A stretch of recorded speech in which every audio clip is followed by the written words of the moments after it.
Hello, my fellow citizens of the earth.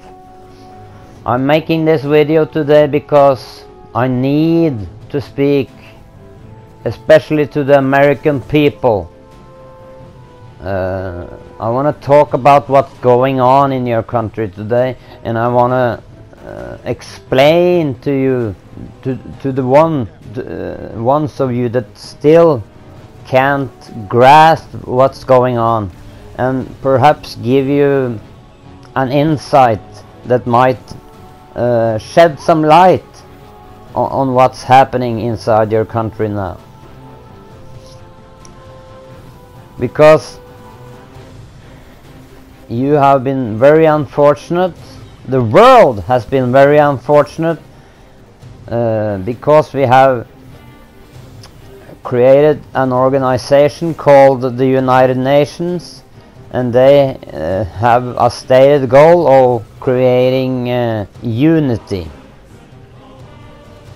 They want to create coherence and unity among people, and that sounds nice, doesn't it?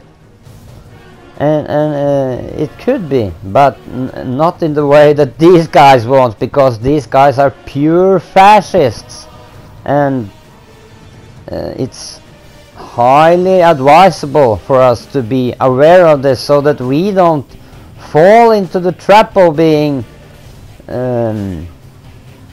duped, being played like a harp. I want to explain the techniques they are using, and I learned about this from studying a lot, studying Soviet Union's KGB agents, testimonies about subversion techniques, etc. So, how do they do it? How do they screw up a country? They use subversion. Okay, subversion techniques. What are subversion? Subversion is infiltration. They infiltrate established institutions, whether it be churches, schools, universities, local government bodies, whatever. Every aspect of society that is of major importance, that have a great impact on society, must be by the subverters infiltrated. When the infiltration process is completed, they destroy the infrastructure. They let and they use time. Time is on the subverter's side, so they let the infrastructure fall apart by not maintaining it. They let the churches forego. They let the nature wear and tear without maintaining the infrastructure. In this way, after 20 years or so, they are where they need to be. In this phase, we also have a demoralization phase, which the world federalists, more popularly called globalists, or even banksters. I like to call them banksters because there are a combination of gangsters and bankers, right? So they're banksters, and these banksters are trying to create a one world system so they can control everything.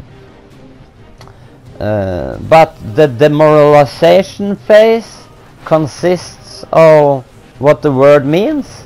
They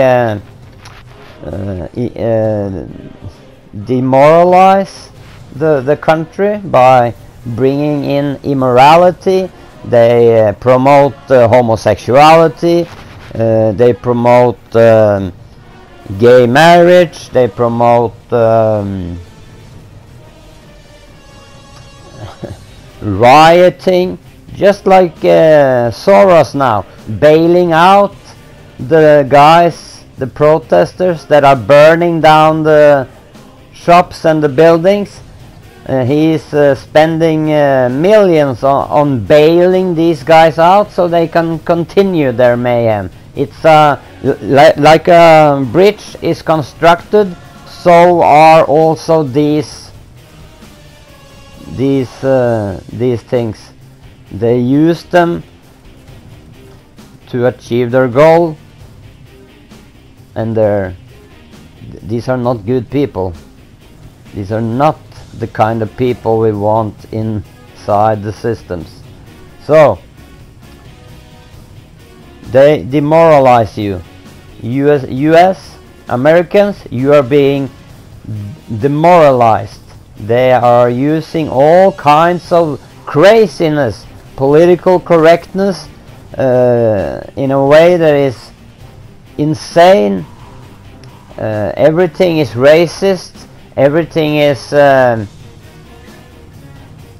you know, something crazy like that, because right now even the flag, the old Confederate flag is a symbol of slavery. Are you kidding me? How dumb can people be? I'm a little bit tired of this, because people are so uneducated these days. It's scary. But back to the demoralization process. They demoralize you, manipulate public opinion by because they own all the 6 big media, or 5 big media corporations. So they tell you the same lies over and over and over again, and after years and years of being lied to, you believe the lie. And these guys, they scientifically know that this is the fact, that this happens. So, okay, when the public have become manipulated enough, that they have become subverted enough, infiltrated enough, and bought off, and people are compromised,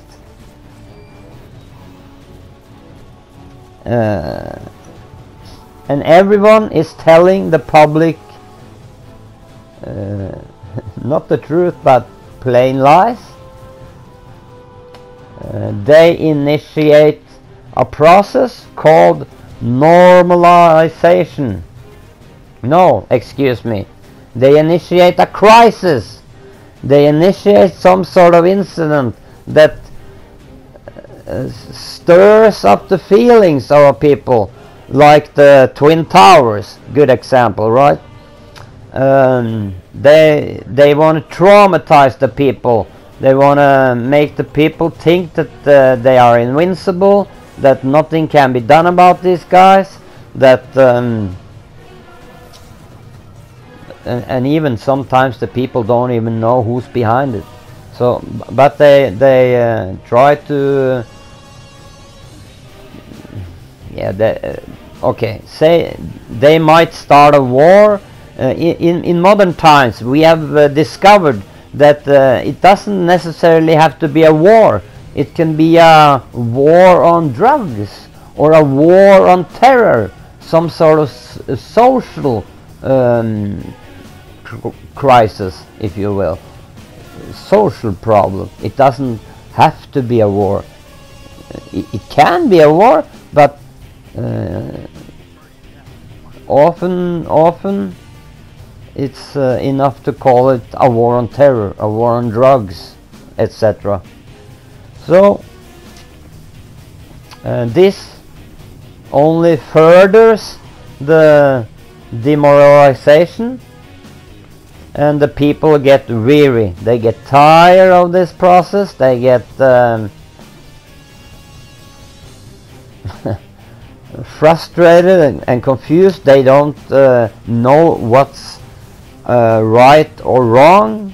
After a while, they can't discern what's going on, because everything is so crazy. They don't know what to believe. So when they are told a lie, they believe the lie, because Why shouldn't they? Because they haven't heard truth for 20 years. So they don't know reality. And if you don't know reality, and that's what these scientific assholes, pardon the language, depends on. They depend on you being ignorant of the past so that they can manipulate your future. Very simple. After they have initiated this crisis, which can be anything from terror to social crisis, they start a period of normalization. They try to normalize it, say everything's good, just go shopping, watch your football, play your video games, nothing's going on here, these are not the droids you're looking for, move on, you know. It's crazy, but you have to believe me, guys, this is the way they do it. Excuse me. Okay, so they destabilize after normalizing.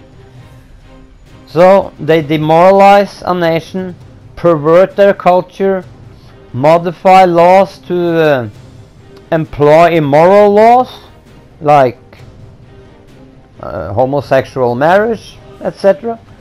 Continually attack the freedoms of the people, their freedom of religion, their freedom of movement even, and not to mention their freedom, their right to bear arms.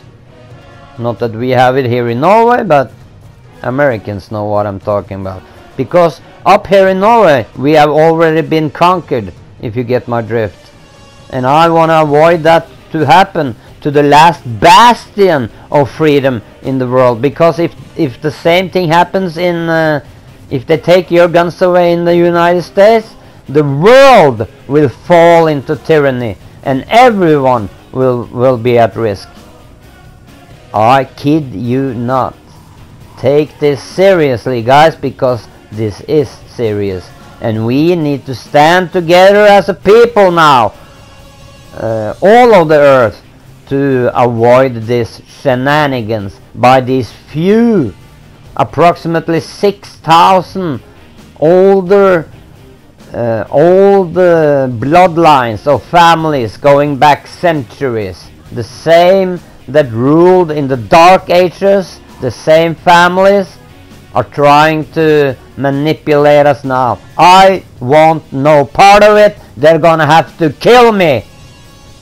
Nevertheless, after they destabilize you further, they take you over by modifying your laws, taking away your freedoms, and even often they do it in such a way that the people beg for the freedoms to be taken away, because the people think that by giving up liberties they can gain security. If you give up your liberties, you'll achieve none of them. You achieve no security and you lose your freedoms. So smart enough, people, these guys are fooling you. And it's imperative that you wake up now. So when they have achieved the demoralization, which may take 15-20 years, they initiate crisis created by subverters. Often government itself, they can blame the incident on their wanted enemy, political opponents, whatever. Okay, I think I'm gonna have to make a part 2, but this is the condition in the world today. It's not a US problem, it's a world problem. I'll continue this in episode 2. Contemplate this, research this, you'll find it to be true. Episode 2 coming up very soon. Bye for now.